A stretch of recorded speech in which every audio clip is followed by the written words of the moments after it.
Iglesia La Gran Comisión te presenta un mensaje para edificar tu alma y tu espíritu. En este servicio, grabado el 8 de abril de 2018, regresamos al libro de Hechos, hoy en el capítulo 24. Aquí vemos que Pablo vivía una vida de integridad, hablando la verdad, viviendo acuerdo de las Escrituras y manteniendo una conciencia limpia, aun en frente de la corrupción de los líderes judíos con sus acusaciones falsas y el intimidante gobernador Félix. Ahora abre su Biblia y escuchemos a nuestro hermano Sean. Qué bueno es, hermanos, estar aquí. Hemos tenido un tiempo, como dice la palabra, de adorar en espíritu, con pasión, con deseo, dando a Dios lo que Él merece de nuestra parte. Pero ahora es tiempo de adorar en la verdad. Y la verdad encontramos en su palabra. ¿Cuánto tiene su Biblia contigo hoy? ¿O tiene su celular? Eso cuenta también si tiene la aplicación de una Biblia. Estamos regresando a nuestra serie de prédicas en el libro de Hechos. El comienzo de la iglesia, la vida de Pedro, Pablo, el mover del Espíritu Santo. Y hoy vamos a estar en el capítulo 24. Si pueden abrir sus Biblias a Hechos, capítulo 24. Vamos a estar ahí. Y rápidamente quiero avisarles que hoy vamos a estar hablando de cómo vivir una vida de integridad. ¿Cómo es que podemos vivir una vida de integridad? Se mira ahí, aquí hay una manzana con una naranja de adentro. Y esto ya vamos a explicar porque se trata de la idea de qué es integridad en la vida de uno. Pero primero yo quiero que volvemos a reconocer dónde está Pablo. Él ha viajado tanto, ahora que regresamos al capítulo 24, ¿dónde lo encontramos ahora? Y rapidito, en los últimos capítulos hemos viajado con Pablo de regreso a la ciudad de Jerusalén. Recuerda, él viene con varios hermanos de las iglesias en Grecia, en Asia Menor, y ellos ya finalmente escaparon de algunos intentos de asesinar a Pablo. Llegaron a Tiro, a Cesarea, fueron a Jerusalén. Y cuando Pablo llegó a Jerusalén, recuerda que muchas palabras muchos comentarios habían llegado a los oídos de los líderes de la iglesia en Jerusalén, como Jacobo, Pedro y otros. Y ellos avisaron a Pablo que mira, mucha gente está diciendo que tú has abandonado de ser judío al seguir a Jesús y que ahora estás enseñando a otros y esto te queda de mala fama. Entonces ahora lo que necesitamos es que tú vas con algunos hombres que se van a presentar en el templo y dar una ofrenda especial al Señor. Esto fue el consejo. Así que todo el pueblo te puede ver actuando como un buen judío, dando su ofrenda en el templo juntamente con estos. Entonces Pablo toma el consejo, él fue al templo y cuando él estaba ahí, vimos que los judíos que lo habían perseguido, que lo habían acosado, los que lo querían matar en toda de Grecia a Asia, lo encuentran en el templo. Y ellos apuntan, este es el uno que causa todo el problemas. Lo agarraron, lo querían hacer en pedazos, pero los soldados romanos rescatan a Pablo. Ellos lo llevan al el tribuno Lisias, el comandante del área, donde Pablo avisa que él es un ciudadano romano por nacimiento. Esto le otorga ciertos derechos.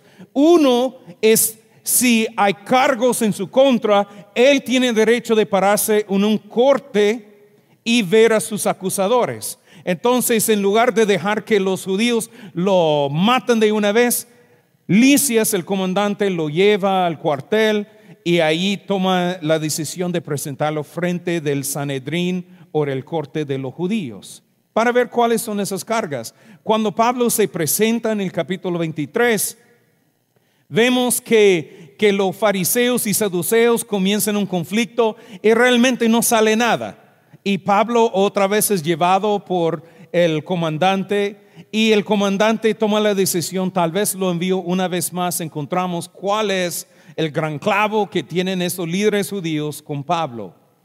Pero se entera de un complot de asesinar a Pablo en camino al templo o a la reunión del Sanedrín. Entonces Lisias dice, ya no.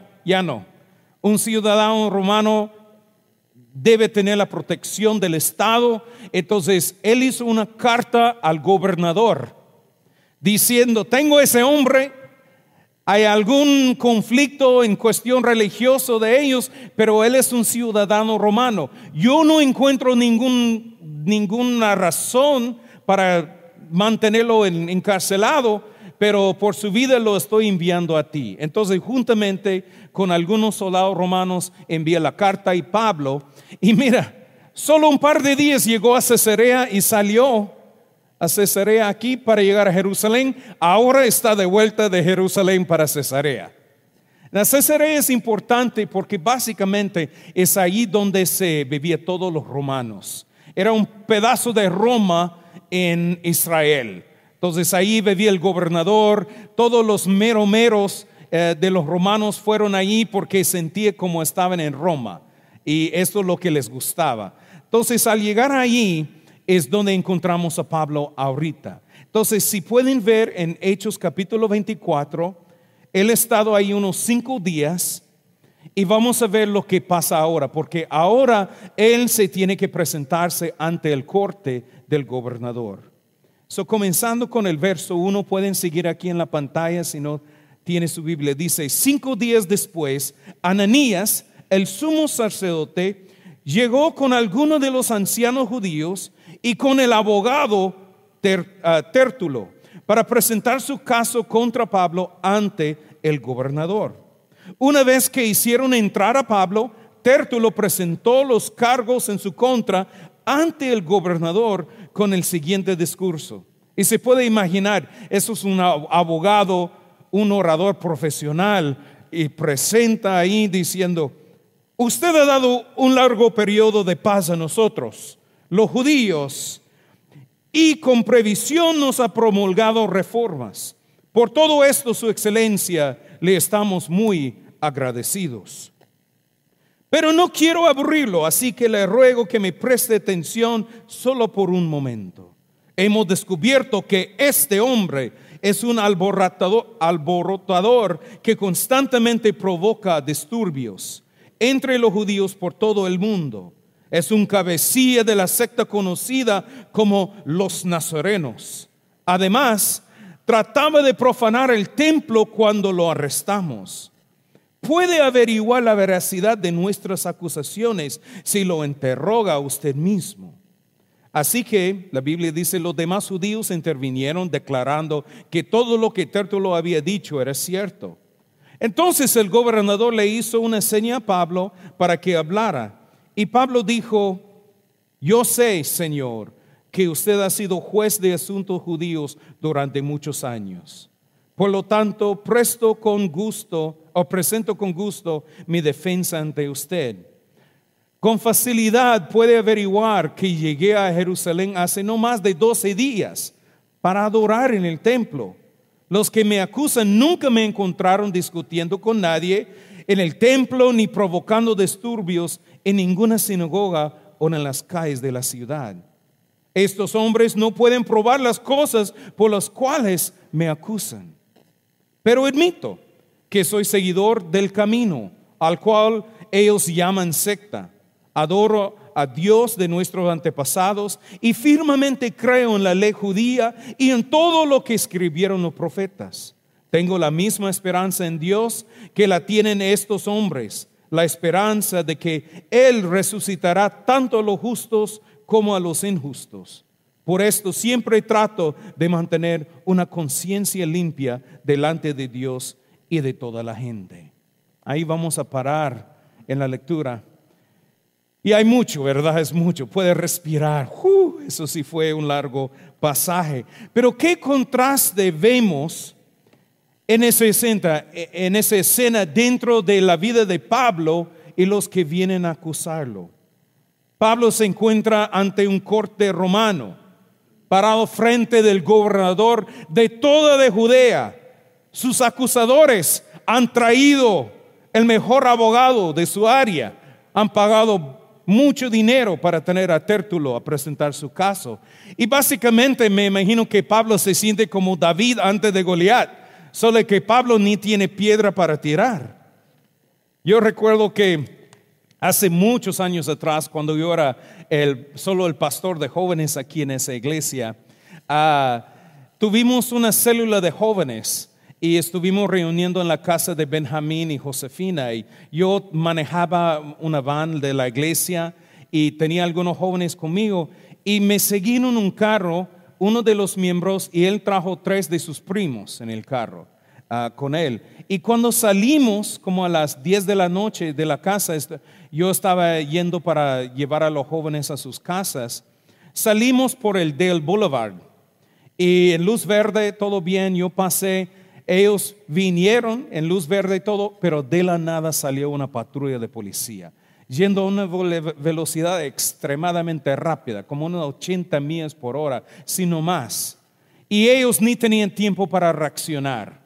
Estaban en media calle y pegó la patrulla justamente detrás del chofer en la parte de ahí, y hizo que la patrulla de policía, ese gran carrazo que tienen, se volteó así, frente sobre el parte de atrás, y terminó en la casa, no en la casa, pero enfrente de la casa de un vecino. Mientras los que habían asistido, el grupo de jóvenes, se dieron como 5 vueltas y pararon. Yo salí del carro corriendo hacia el accidente. Los 3 primos que vinieron de visita estaban bien, poquito golpeados, pero bien. Pero el muchacho estaba bien mal, estaba sangrando por su cabeza. Yo lo tuve que sostener para que no saliera la sangre y tratar de apagarlo. Venían los médicos y venía la policía. Y como yo era testigo de lo que había pasado, yo me presenté ante de la policía. Yo dije, mira, yo soy el pastor de jóvenes, ellos estuvieron conmigo y esto es lo que pasó y pasó. Y no podría creer que de las casas salían gente, y cuando vieron que eran hispanos, comenzaban a decir, estos son mareros. Estaban ahí tratando de bloquear a la policía porque la policía perseguía a sus amigos. Viene de una fiesta, estaban todos borrachos manejando. Inventaban cosas de la nada al ver que eran hispanos. Entonces yo me tuve que parar frente del detective y decir, mira, yo soy el testigo, ellos están conmigo.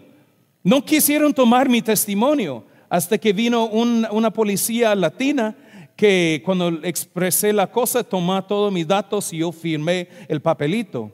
Y unos días después me enviaron un mensaje, una carta diciendo que tuve que presentarme en el corte en el parte de la defensa, porque lo estaban prosiguiendo a cargos contra esos muchachos. Y hermano, esto fue la primera vez que yo había ido a un corte así, en Fairfax. Y yo entré en el corte, con tanto miedo. Ahí está el juez sentado arriba, hay una señora, nadie está hablando, pero sus dedos no dejan de mover, grabando el silencio. Y hay gente sentado que no conozco. Y yo estoy bien intimidado en este momento. Y entonces finalmente llaman a mi nombre y yo me siento ahí y tengo que levantar mi mano. Yo juro decir la verdad y solamente la verdad. Y entonces comienzan a hacer preguntas. Y ¿cómo se llama? El abogado de los que estaban prosiguiendo el caso, me hizo preguntas.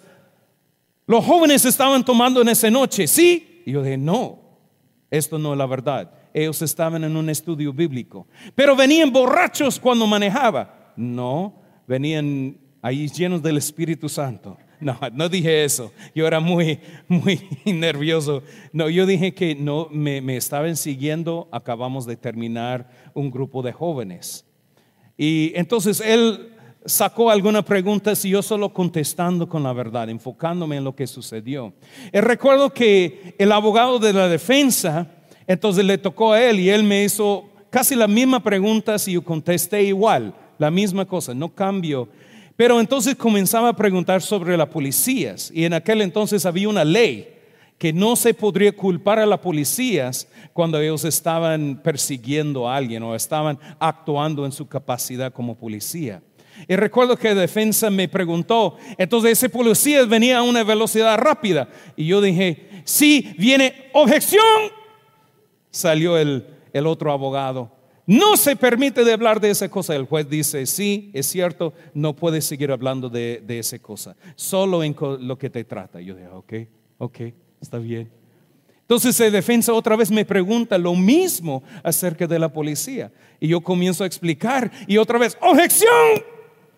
Ese abogado y otra vez el juez dice y me mira y me dice, mira muchacho. A mí me dice, mira muchacho, si tú sigues contestando esa pregunta, te voy a echar fuera del corte.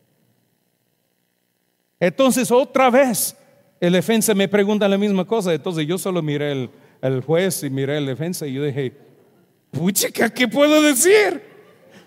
No hay nada. Entonces yo solo, ahí ya el juez cayó sobre el abogado de la defensa por hacer esas preguntas.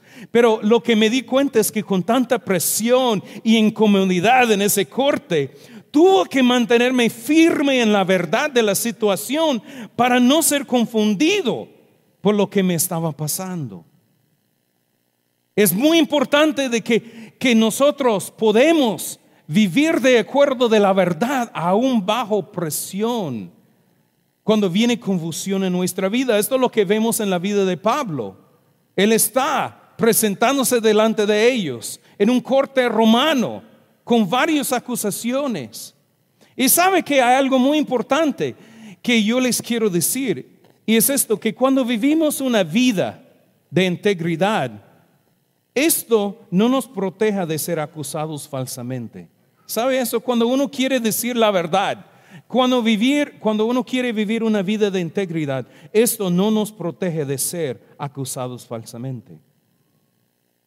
Si este mundo estaba lleno de gente buena, que siempre aman lo correcto, entonces una persona con integridad sería respetada por todos. Pero Juan nos dice en su evangelio que este mundo está lleno de tinieblas y que la gente ama más a las tinieblas que a la luz, porque sus obras son malas, no quieren ser descubiertos.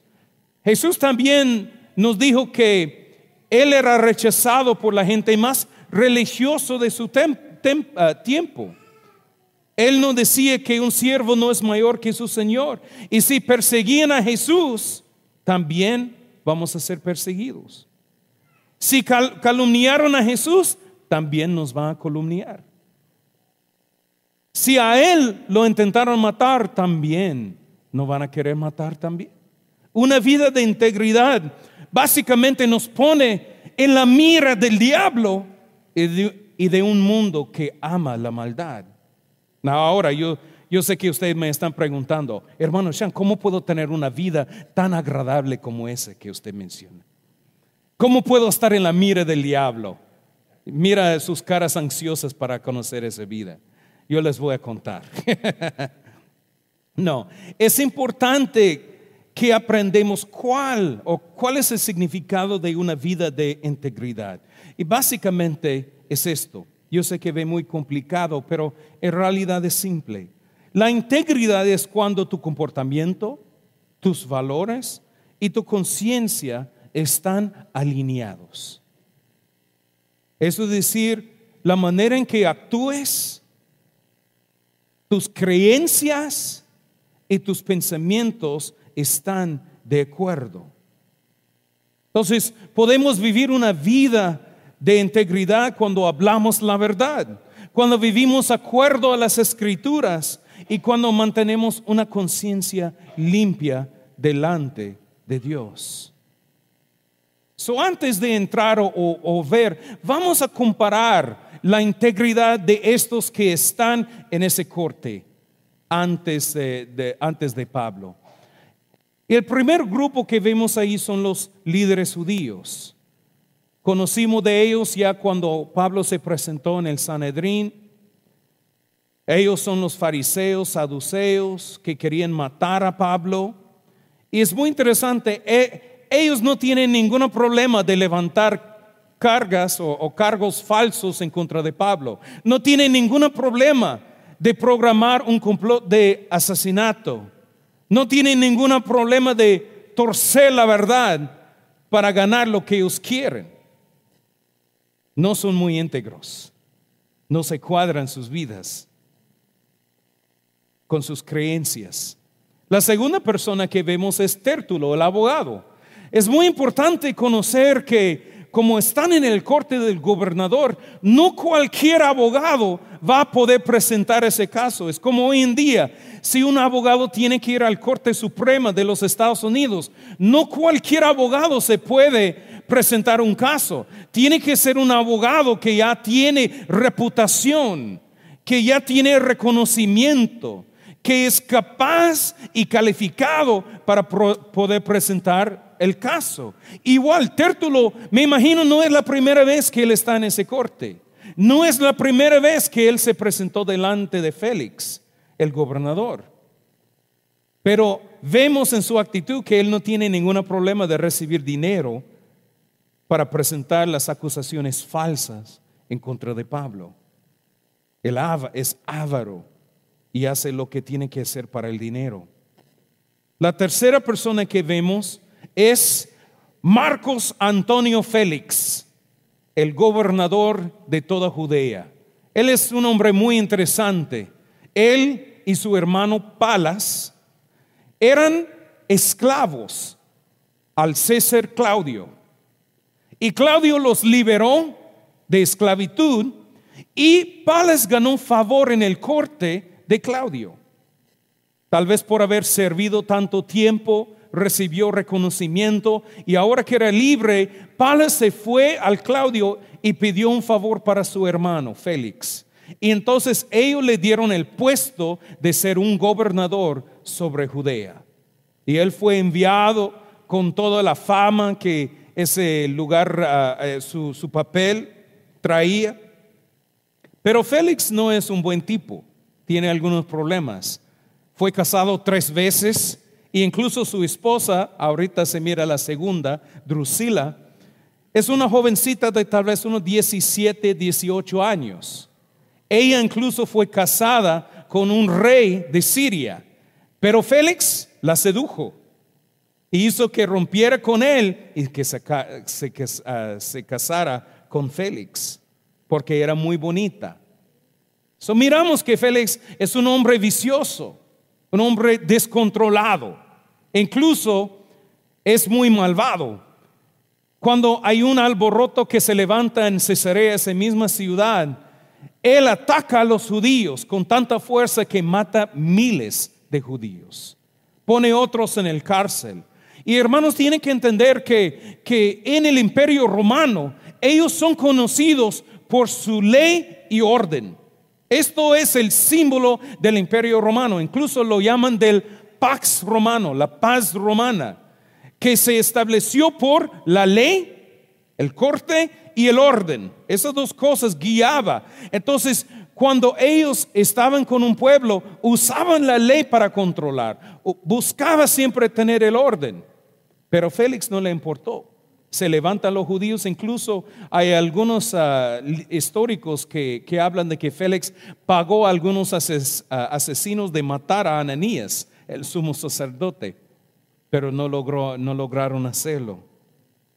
Incluso era tan malo que algunos judíos se presentaron en Roma antes del César Nero, y Nero lo llamó de regreso a Roma. Lo iban a matar, pero otra vez su hermano se interpuso, hizo intercesión por él ante de Nero y básicamente desvaneció, pero no fue matado. Muy interesante que estas 3 personas en el escenario ahora lo compramos con Pablo. No tienen nada de integridad, viven descontrolados, todo al contrario de sus creencias, todo al contrario de sus propias leyes. Y ahora vemos a Pablo y vemos algo muy importante. Él se mantiene su integridad. Y la evidencia de la integridad de Pablo se demuestra en el gran impacto que él tuvo en tantas vidas a través de la historia. ¿Cuántas personas han sido animados, edificados por la vida íntegra del apóstol Pablo? Su manera de vivir, su manera de enseñar. Pero esto nos también apunta a nosotros, porque yo no sé si te has dado cuenta, pero tu forma de vivir y comportarse impacta a la gente en tu vida. Las palabras que salgan de tu boca tienen el potencial de edificar y sanar, o pueden herir y destruir. La muerte y la vida están en el poder de la lengua, dice la palabra. Y tus palabras y acciones pueden brillar con la gloria de Dios o pueden ser inflamadas por las llamas del infierno. La falta de integridad en nuestra vida y en nuestro hablar incluso puede quitarnos la bendición de Dios y su provisión en nuestra vida. Solo recuerda a los israelitas cuando Dios los sacó de Egipto y estaban caminando ahí en el desierto. Su constante crítica y sus acciones desobedientes los robaron de la bendición de Dios por una generación entera. ¿Cuántas veces nosotros perdemos la bendición de Dios y su provisión por falta de integridad? Nuestra manera de vivir y hablar tiene un impacto en la vida de la gente que nos rodea. Hay padres que vienen a la iglesia, levantan sus manos y cantan alabanzas a Dios con estos mismos labios, que cuando salgan de la iglesia, están en su carro, comienzan a argumentar y usan esos labios para menospreciar a sus esposos. Y lo que se olviden es que en su gran necesidad de decir cualquier cosa que sientan o que pasa por sus cabezas, que hay chiquititos sentados atrás que están escuchando y están aprendiendo. Nuestro comportamiento y nuestras palabras tienen un gran impacto en la vida de la gente que nos rodea. Hay un dicho en inglés que dice: la mayor causa de ateísmo en el mundo hoy día son los cristianos que profiesan a Jesús con sus labios, salen por la puerta de su iglesia y lo rechazan con sus vidas. Esto es lo que un mundo que no cree encuentra difícil de creer. Entonces, hoy, hermanos, vamos a ver cómo podemos vivir con integridad. Y hay tres cosas que vamos a ver, y la primera es esto: podemos vivir con integridad al hablar la verdad en cada situación. Podemos vivir con integridad al hablar la verdad en cada situación. En el escenario de Pablo, en el corte de Félix, Tértulo, el abogado, presenta su caso.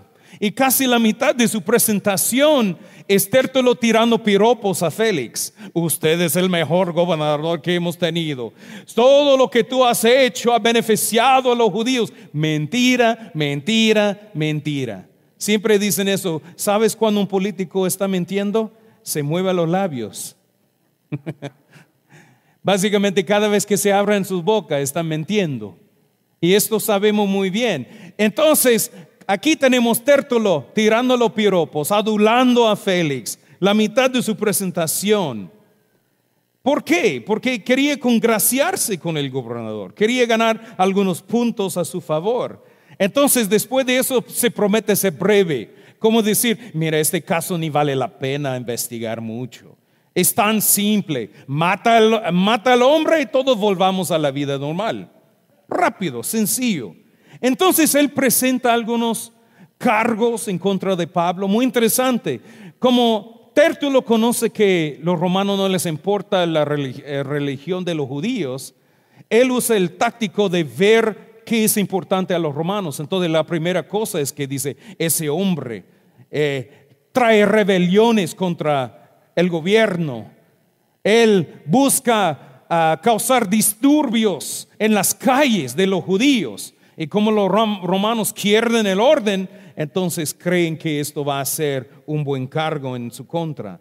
También Tértulo lo llama un líder de una secta religiosa no conocido por el imperio romano, una religión no autorizada por ellos. Y también él habla de que Pablo básicamente busca de derrotar el imperio romano usando a los judíos. Muy interesante que los judíos y Tértulo no están buscando solo tirar a Pablo en el cárcel, lo quieren matar. Están buscando ahí pena de muerte. Lo quieren ver colgando, crucificado, decapitado. Esto es su gran deseo. Buscan cargos que traen esa consecuencia. Pero Pablo, parado frente de ellos, no reacciona con enojo. Él actúa de acuerdo de sus valores y creencias y responde con la verdad. Él dice, yo no puedo ser un hombre que causa rebelión porque solo he estado unos 12 días aquí, ni una semana. ¿Cómo puedo entonces tener suficiente tiempo para levantar una rebelión? E incluso mi propósito en Jerusalén era traer donativos a mi pueblo y adorar a mi Dios. Yo ni he predicado públicamente, ni he ido a las sinagogas. Pablo también dice, pero no niego a mi fe. Podría haber dicho, ay, esta secta no sé, yo solo soy judío, no sé qué les pasa. No, Pablo dice, yo sí creo en el camino, o lo que ellos llamaban el cristianismo en aquel entonces. Pero niega que es una secta. Él dice, yo soy un judío que cree en la ley y los profetas, adoro al Dios de mis antepasados. Y también creo en la resurrección de los justos y de los malos. Y la tercera cosa que Pablo dice es que mira, y todos estos, lo que están diciendo, no tienen ninguna prueba. Están hablando y hablando y hablando, pero ninguno de ellos estuvieron en el día que me atacaron en el templo. Ninguno de ellos me han escuchado hablar públicamente. Y tenía razón. Todas esas personas, los judíos y Tértulo, no eran testigos. Solo estaban repitiendo otras cosas que habían escuchado. Y en el corte romano eso no vale. Necesitan gente que eran testigos que habían visto la cosa, oído la cosa. Y los judíos y Tértulo no tenían nada. Entonces Pablo recuerda al gobernador, mira, sus cargos no tienen ninguna prueba. Normalmente en caso así terminaría en el corte y pondrán el hombre libre, pero Félix no lo hace. Está buscando algo más y vamos a ver lo que es. Ser una persona que habla la verdad como Pablo trae mucha libertad. Nunca tienes que pensar, ¿qué es lo que dije la última vez que hablamos? ¿Qué inventé en aquel entonces? ¿Qué dije que pasó? Es como el hermano que dice, no puedo llegar a la iglesia porque tengo que trabajar. Entonces la próxima vez que habla es que fui al hospital. ¿Fuiste a trabajar o fuiste al hospital? Es que estuve trabajando en un hospital. Es como esas películas, ¿no? Donde ahí las personas, siempre es en las películas de comedia, comienzan con una mentira chiquita, pero para seguir ocultando tienen que inventar cosas más grandes, más locas, una locura, hasta que finalmente llega a una montaña y todos se enteran de la verdad. Se pierde sus amistades, están heridos, todo mal. Entonces la persona viene en sus rodillas y perdóname, y todos se resuelven, se hacen amigos de nuevo y todo está nítido nuevamente. Viven en paz. Pero la realidad es bien diferente, hermanos. Nuestras vidas no son como las películas. Nuestras mentiras o medias verdades pueden causar daños irreparables en nuestras relaciones. ¿Sabe que no hay nada que mata un otro matrimonio, un noviazgo, una amistad más rápido que la falta de confianza por una mentira? La integridad demanda la verdad. Uno no puede vivir de doble cara. Tiene que ser genuino. Piense por un momento, una madre que está texteando a su novio oculto y viene el niño, se acerca, mira el teléfono y mami le dice, no le cuentes eso a tu papi, esto es nuestro secreto. Cuando ocultamos la verdad, perdemos la integridad. no podemos vivir una vida doble. Y esto no solo es de mentir a otros. Las mentiras más destructivas son las que contamos a nosotros mismos. Muchas veces no queremos reconocer lo malo que hay en nuestras vidas. Recuerda el rey David. Una noche vio a Betsabé bañándose, se enamoró o se llenó de lujuria, se acostó con ella, cometió el adulterio. Después, cuando se quedó embarazada, tuvo que matar o asesinar a su esposo.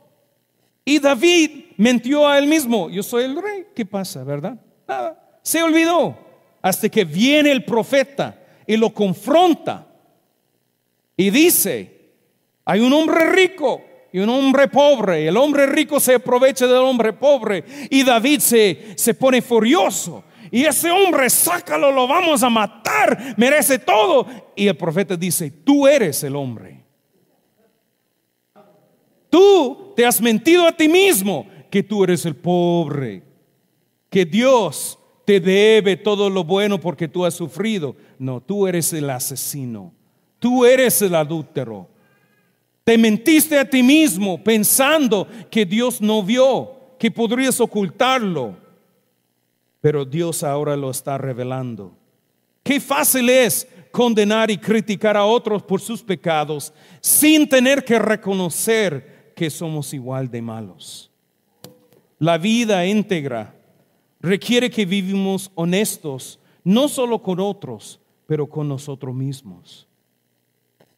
La segunda cosa que podemos hacer para vivir con integridad es vivir acuerdo a las Escrituras. Podemos vivir con integridad al vivir acuerdo a las Escrituras. En su defensa, Pablo proclama a Félix que él es un seguidor de Dios de sus antepasados, que él cree en todo lo que está escrito en la ley y los profetas. Porque por Pablo ser cristiano no significaba renunciar a las Escrituras. Yo solo creo en Jesús y vivo como me da las ganas. No, él dice: yo sigo, estudio las Escrituras. Y incluso cuando él escribe a Timoteo, en su carta, él avisa a Timoteo: mira, Timoteo, toda la Escritura es inspirada por Dios y es útil para dormir en la noche. Dice: y es útil para enseñar, para redarguir, no puedo decirlo, para corregir, para instruir en justicia, a fin de que el hombre de Dios sea perfecto, enteramente preparado para toda buena obra. Sabe que cuando yo era un joven, yo tenía mi Biblia. A los 16 años era gris, tenía mi nombre, y cuando se abría tenía los nombres de los libros de la Biblia. Era mi Biblia favorito, yo lo llevaba conmigo todos los días. Era mi acompañante espiritual en mi vida de búsqueda de Dios.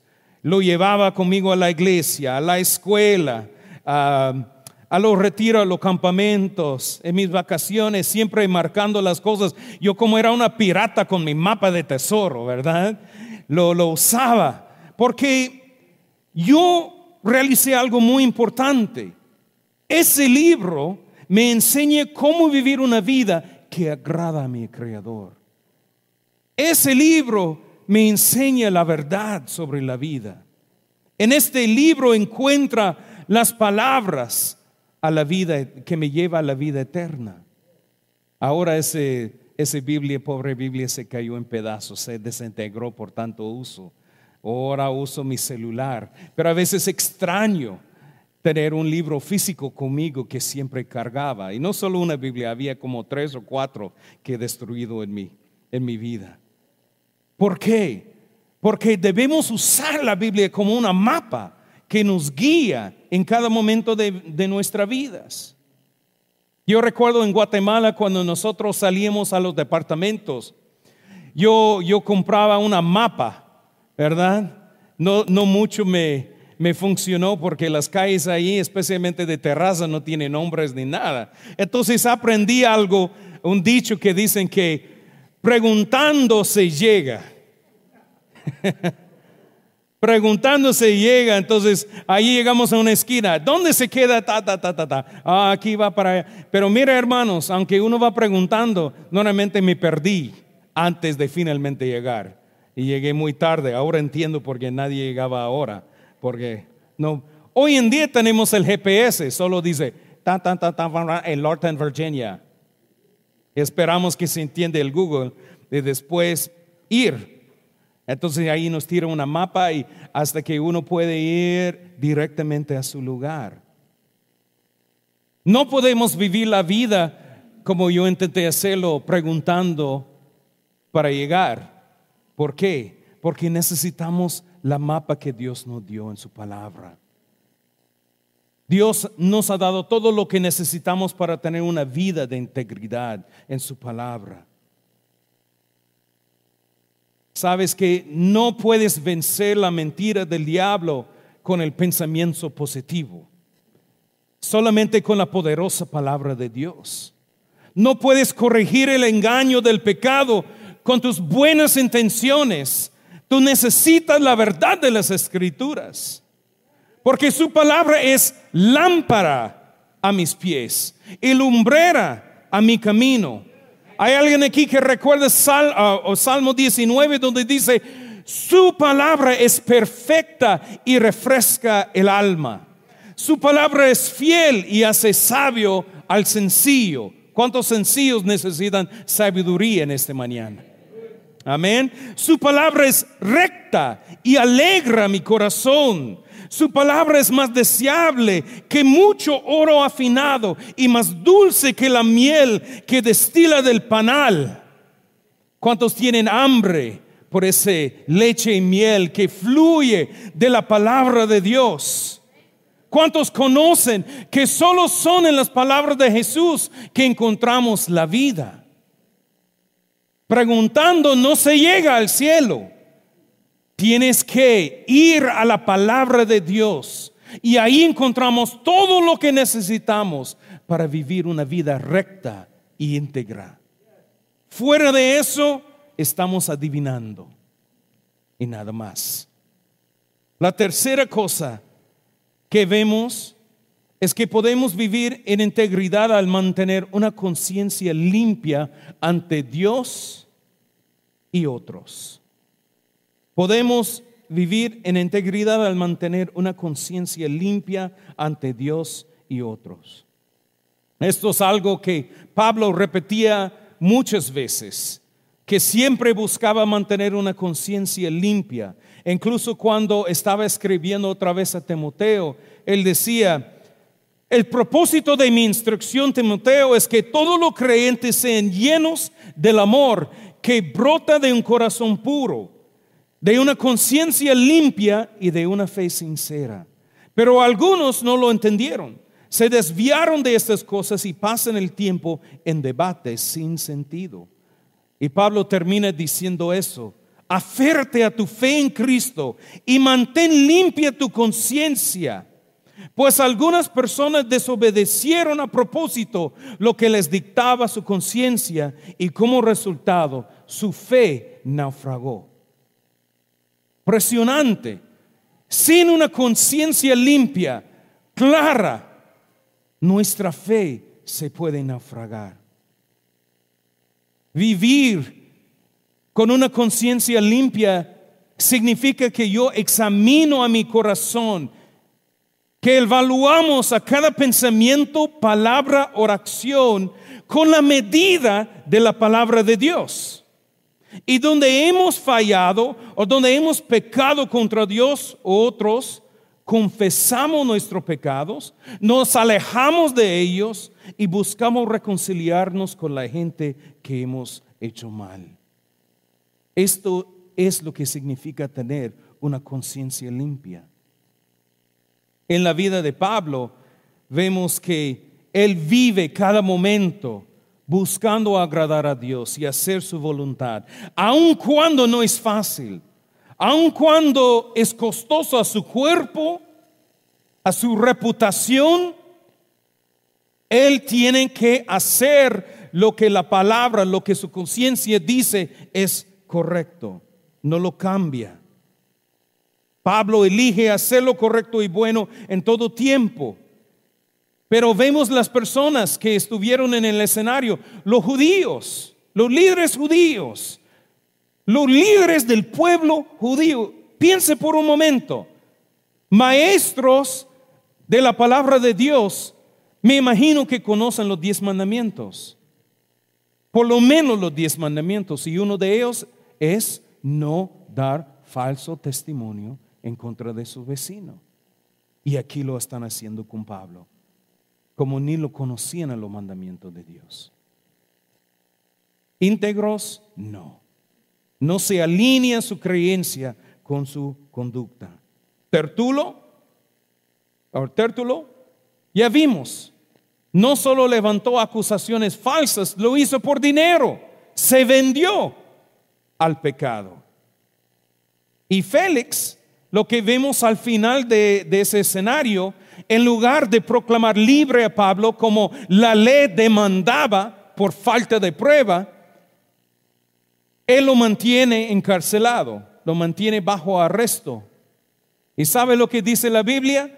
Cada rato lo sacaba a Pablo para hablar con él, esperando una mordida, buscando un poquito de dinero de él, un soborno, para que podría poner a libertad a Pablo. Ninguno de ellos mostraba integridad en su carácter. Nuestra conciencia son los pensamientos que nos ayudan a distinguir entre lo que es bueno o malo. Pero tenemos que tener mucho cuidado, porque en este mundo que ha caído en el pecado, nuestra conciencia y nuestros pensamientos no son guías seguras en sí solos. La gran mayoría de nosotros aprendimos lo que es bueno y malo de nuestros padres, nuestra familia y los amigos. Y aunque tal vez ellos tenían las mejores intenciones, no siempre nos enseñaron bien, no nos guiaron bien. ¿Cuántos de ustedes, ahora que han venido a Jesús, ahora que han leído, estudiado la palabra de Dios, pueden ver que aunque a veces tal vez estaban cerca del blanco en lo que te enseñaron, muchas veces fallaron por completo en lo que era bueno y malo? Pero hermanos, esto es la ventaja que ahora tenemos en Cristo. Ahora que estamos en Cristo, su Espíritu Santo, su Espíritu perfecta, viene a morar dentro de nosotros. Ahora tú tienes la palabra de Dios vivo dentro de ti. Lo tienes en tu mano, en tu boca, en tu mente, en tu corazón. Lo puedes guardar y en cualquier momento cambiar tu conciencia. Porque esto es lo que dice Romanos 12, ¿no? Dice que no debemos conformarnos a este mundo para considerar lo que es bueno y malo como ellos lo consideren.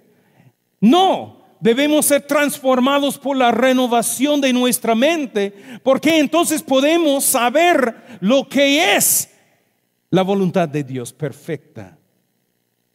Esto es lo que tenemos que ver. Es su palabra en nuestra mente que cambia nuestra conciencia. Yo recuerdo que otra vez, cuando era un joven de 16 años, tenía una novia. La primera novia que besé, ya mi esposa conoce, no la tenía que mirar. Oh, él besó a otra mujer. Sí, a ella sí. Pero tuve 16 años antes de besar la primera. Es que era tan feo que nadie quiso besar. No fue así. Yo por tan nervioso. Pero después de unos 3 meses de estar saliendo con ella, recuerda que ella me hizo una notita, una cartita, y lo dobló y me lo entregó antes de entrar en mi clase, mi primer clase en la mañana. Entonces entré en la clase y lo abrí, y ahí decía: Sean, yo te amo con todo mi corazón, y otras cosas. Y al final decía: y quiero dejarte saber que yo estoy lista cuando tú quieres. Y estaba hablando de relaciones íntimas. Quería que nos acostamos en la cama. Y yo recuerdo que los amigos ahí, los cristianos, todos dijeron, ahora Sean te vuelve hombre. Ellos ni pensaba. Esto fue la oportunidad que buscaba todo joven en su mente. Pero en este momento me vino el Espíritu Santo a hablarme y me dijo, esto no es agradable a mí. Me dijo, esto no es mi plan para tu vida. No me forzó a hacer nada. No me jaló por la oreja diciendo, Sean, ni te piensas.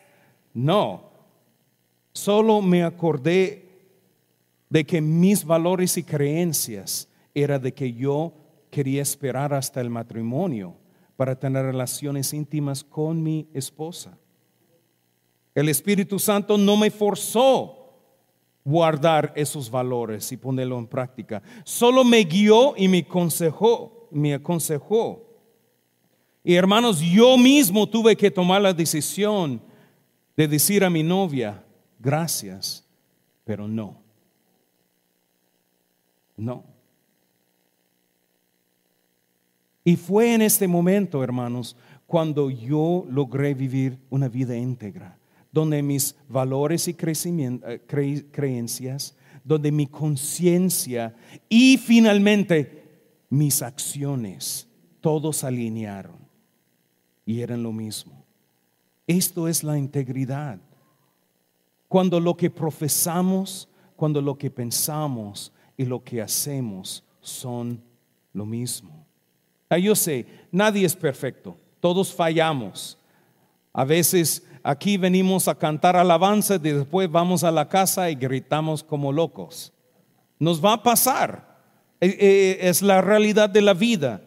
Por la carne que todavía tenemos, por el pecado que todavía nos ataca, las tentaciones, vamos a fallar a veces. La Biblia dice, no hay justo, ni aun uno. Todos se apartan, no hay nadie quien haga lo bueno. Todos pecaron y no alcanzan la gloria de Dios. ¿Y sabe qué? Cuando nosotros usamos la palabra de Dios como la medida de nuestra conciencia y nuestras acciones, vamos a ver bien rápido que nos hace falta mucho para ser como Jesús. Hay muchas áreas débiles, mucho roto en nuestra vida. Y está bien, porque mantener una conciencia limpia ante Dios y otros no implica que jamás fallaré o que nunca pecaré. No, pero al contrario, no significa que voy a ignorar a mis errores o voy a esconderlos para que nadie sabe. No, una conciencia limpia implica que reconozco mis pecados, hablo la verdad y admito que yo soy responsable por mis acciones, por mis hechos. Tengo que pedir perdón y pagar las consecuencias por lo que he hecho. Pero cuando yo hago esto, entonces mi conciencia queda limpia. Muchas veces cuando fallamos en nuestro comportamiento con otros, no tenemos la valentía de admitirlo. Especialmente a las personas que hemos hecho mal. Este me hizo mal, o yo hablé mal con otro y lo miro y siempre nos pasamos de largo para no verlos. Incluso hay mucha gente que en lugar de admitir a sus errores, echan la culpa sobre otros por sus acciones. Es que yo solo grité porque tú me enojaste. La verdad es que nadie nos enoja. Elegimos ser enojados. Si Jesús puede estar en una cruz con clavos pasando por sus manos y no se enoja, pero responde con gracia y perdón, esto demuestra que nadie es capaz de hacernos enojados si no queremos. Nosotros elegimos reaccionar. Tenemos que ser responsables por nuestras acciones. Y Pablo nos dice cuál es la motivación que tenemos para vivir una vida de integridad. ¿Por qué es importante hablar la verdad en cada situación? ¿Por qué es necesario vivir de acuerdo de las Escrituras? ¿Qué impulsó a Pablo para mantener una conciencia limpia ante Dios y otros?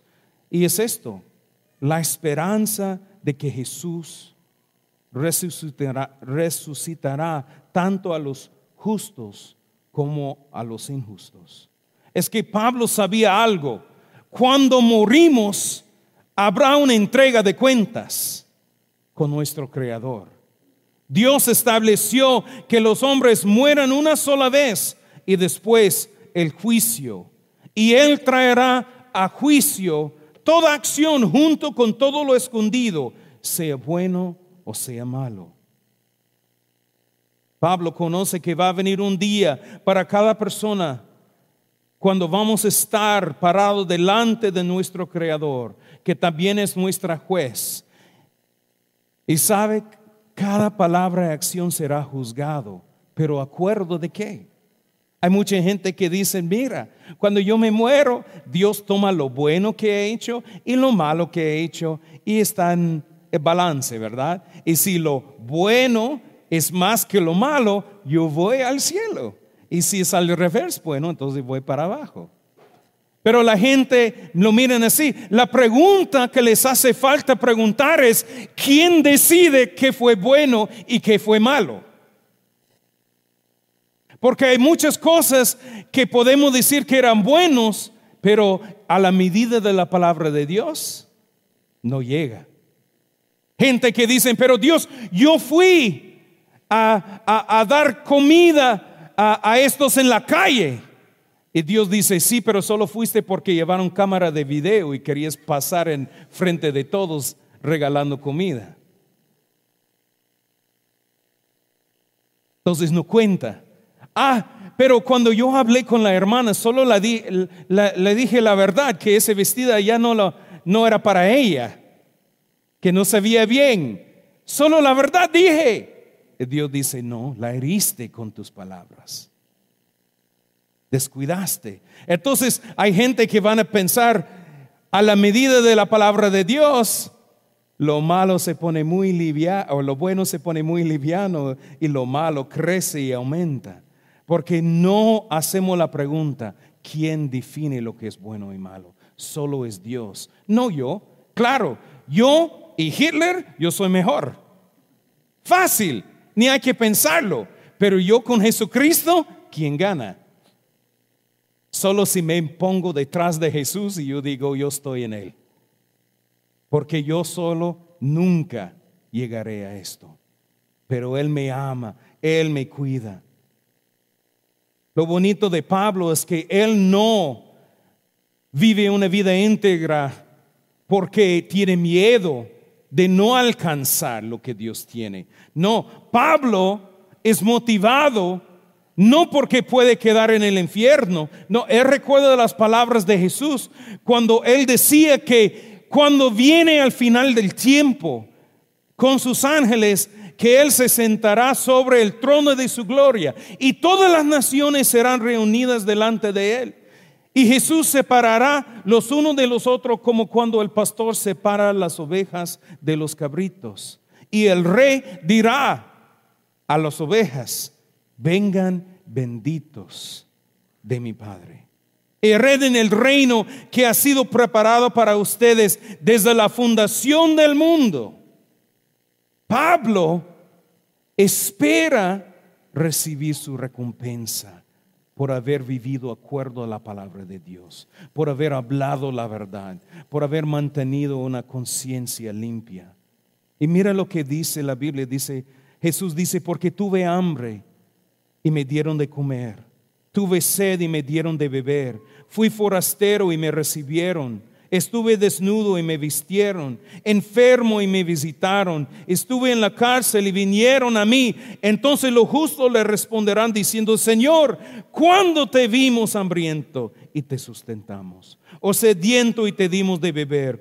¿Cuándo te vimos forastero y te recibimos? O desnudo y te vestimos. ¿Cuándo te vimos enfermo en la cárcel y fuimos a ti? Y respondieron al rey, les dirá, de cierto les digo que en cuanto lo hicieron a uno de estos, mis hermanos más pequeños, a mis hermanos escondidos, cuando nadie estaba viendo, cuando el pastor no estaba allí, cuando su líder de célula no estaba, solo estuviste tú y ellos. A mí me lo hicieron. Hay mucha gente que si el pastor llama, saltan para hacerlo, porque buscan el reconocimiento del líder espiritual. O si llama a otro, saltan y responden. Pero cuando es fulano de nadie, yo no tengo tiempo. Lo que Jesús nos enseña, la integridad es lo mismo adentro como afuera. No importa quién está viendo, porque Dios mira hasta el más pequeño. Lo mira el escondido. Dios mira quienes estamos cuando nadie más está viendo. Entonces, hermanos, es un punto final. Nuestra integridad o falta de integridad no solo afecta a la gente a nuestro alrededor en esta vida, pero también afecta a nuestro destino final. ¿Cómo estamos en nuestra vida? ¿Somos gente íntegra? ¿Profesamos ser cristianos? ¿Seguimos una conciencia que indica lo que es bueno y malo usando la medida de la palabra de Dios y actuamos en ellos? ¿O muchas veces fallamos? Yo diría que al usar la medida de la palabra de Dios, todos aquí tenemos áreas donde Dios tiene que obrar todavía. Hay áreas débiles, tentaciones que están, pero Dios es fiel. Él comenzó la obra y lo va a terminar. Depende de su fuerza, solo tenemos que confiar en Él y seguir caminando. Esto es lo que necesitamos. Amén. Cierren sus ojos, por favor, y vamos a orar.